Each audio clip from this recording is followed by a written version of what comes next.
FCRA again is a very big topic. We have to spend more than 2 to 3 hours discussing it in detail. But right now, briefly, we will touch on it. We all know that 2020, in spite of the pandemic, came with a bigger FCRA pandemic. A surprise, right? What was the surprise? The government is asking us to open a bank account in New Delhi SBI branch. So how many of you have already submitted your documents for opening bank account? Those who have FCRA. Okay, so in this hall, one person has finished, two people have finished submitting FCRA bank account documentation. How many of you all have FCRA? Raise your hand. FCRA. Okay, so many are having FCRA, but the paperwork for submission is not over. Okay, now very important point. There is a lot of confusion on extension of dates. Now when I am calling my client and saying that madam 31st March is approaching, have you opened your bank account in New Delhi SBI branch? So immediately the reply is there is some extension up to June. Like, which extension are you talking about? See now FCRA 2-3 things are happening simultaneously. Your FCRA annual returns 19-20 have been extended up to June. That is one. Second one, those whose FCRA license is getting expired, every 5 years that will get expired, you have to go for renewal. That got extended till May. And what are we talking about? Opening of bank account. This did not get extended. And what is the date? What is the timeline? 31st March 2021. That is 15 days from now. Why? What is so big deal about 31st March? I will do it after 1st April. I will do it next month, aram se. But what is the problem if you don't open it by that day?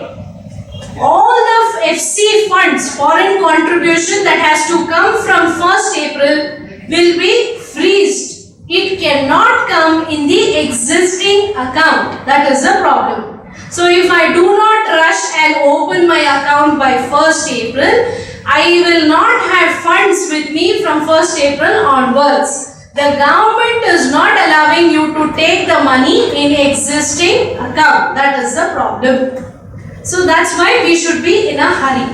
Again, why it is in a hurry? Please let me tell you, the paperwork for opening that bank account again is taking a lot of time. Why it is taking a lot of time? For the new organizations which did not have FCRA last year, they got it this year. Their Darpan ID has to be created. They don't have Darpan ID. Others have Darpan ID from last year itself in the past. Darpan ID is creating some issues. That is hurdle number 1. Hurdle number 2. For opening this bank account, they want all the office bearers to give their Aadhaar card number. But unfortunately, 2-3 people are missing. They are out of India. Okay, for last many years. So doing their Aadhaar card, PAN card is creating hurdle number 2. Hurdle number 3, the bank is asking all of them to sign a very important declaration. What is that declaration? Under this NGO banner, which is eligible for FCRA, we will not get into unregulated deposit schemes, multi-level marketing fraudulent schemes. This kind of nonsense work we will not be doing. This kind of signature is required by everyone. So the person who is sitting in Australia will immediately, his reaction will be, I'm so scared.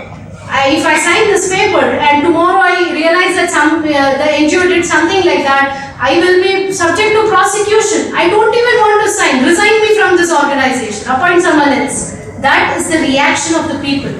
When the law is becoming stringent and the law is expecting signatures here and there, all the declarations, affidavit, it's not a simple signature, it's a statutory declaration. And tomorrow if you don't stand by it, you can be prosecuted. So many people are hesitating now to give their name and to be part of your NGO. They want to take an exit. They're saying to appoint somebody. We don't want to sign. That's the fate of the paperwork that is happening. All these affidavit and declarations have to be signed by all the office bearers. The very resolution to open a new bank account, do we need a resolution? Yes. So that resolution also needs to be signed by everyone. So those NGOs who have people who are locally available, they are fortunate. The paperwork will get over quickly. But those NGOs whose members are outside India, this paperwork will take a lot of time.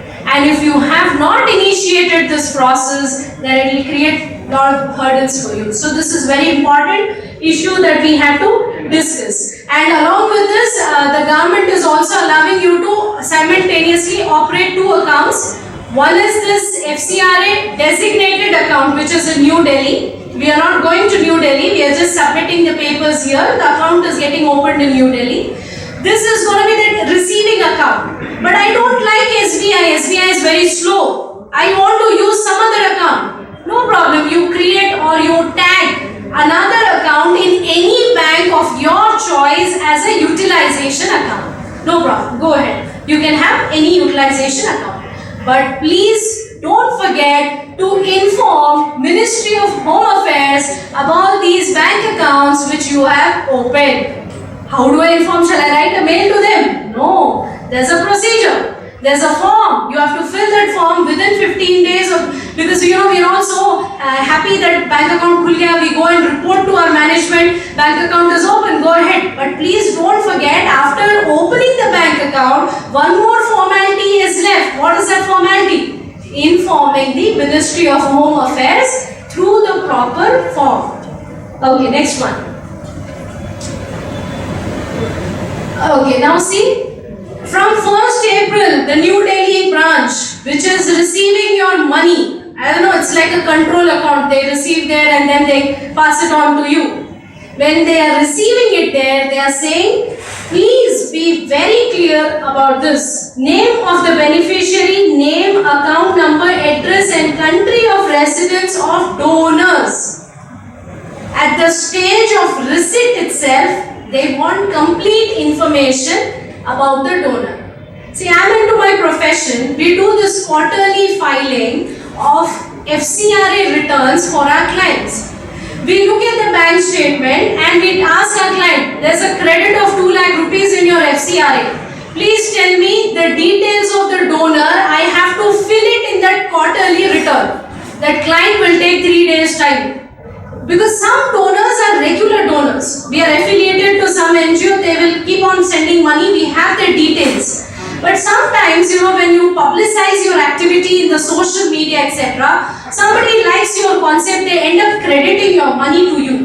Then you will sit and wonder, where did this 2 lakhs come from? The credit is there, but you don't know. You have to go to the bank, keep asking, please see the transaction details, where did this money come from? So this practical difficulty was faced when we were filing quarterly returns. So that's why now the government is telling, at the point of receipt itself, we want to capture who the donor is, where the money is coming from. So next time you publicize your FCRA account and try to do fundraising, just be careful, don't end up taking money from Tom, Dick and Harry. We will not be able to trace them. Then it's mandatory that Aadhaar number of all the office bearers, directors, copy of passport, and then if it is an OCI, they want that OCI card. So these kind of information they are expecting from the office bearers. Okay, now some NGOs here might be getting a doubt. I want to apply for FCRA. Am I eligible? What is the answer? What is the answer for new organizations who want FCRA? Do you want FCRA? Yes, why not? We have every right to have an FCRA. It might be difficult, it might be challenging. But we need FCRA. Looking at the financial crisis that India has, if we don't take money from abroad, how are we going to achieve our objects? Let the government create hurdles. We have every right to ask for FCRA registration. You have to keep trying, not once, not twice, 3 times, 5 times. But what is the eligibility to get FCRA? They added 1 point. We all knew you should be at least 3 years old. This is an old point. New NGOs will not get FCRA, you should be at least 3-year-old. They added one more point to this and they are saying, in this last 3 years, at least 15 lakhs worth of amount should have been spent by you on your charitable work. Then we can think of giving you FCRA. I didn't do any spending, 1-2 lakh rupees small activity I did. I did one seminar and I'm asking for FCRA. They're saying no. Spend at least 15 lakhs. You are worth considering. Your fine will be worth considering. Okay. So this monetary cap has come. Last 3 years you should have spent 15 lakhs. And see, they are expecting us to give lot of affidavits and declarations, etc. because of which many office bearers are hesitating to sign. Next one. All the changes which happen, you have to keep informing FCRA department by filing the appropriate forms. Okay, we all know this point which came into the news. What was this point? FCRA sub-granting is prohibited from 2020 onwards based on the new amendment which has come. What do you mean by sub-granting? So you have to understand, we have big donors like IR, Islamic Relief, Canada. They give money to one NGO here in India, Delhi. From there the money comes to Hyderabad. That's a hierarchy. Why is Canada-based NGO depending upon a Delhi-based NGO to give it to Hyderabad? So it's like this. There are a lot of implementing NGOs, small NGOs. We had floods in Hyderabad. Some 5 NGOs are doing good work. Floods in Kerala, floods in Kashmir.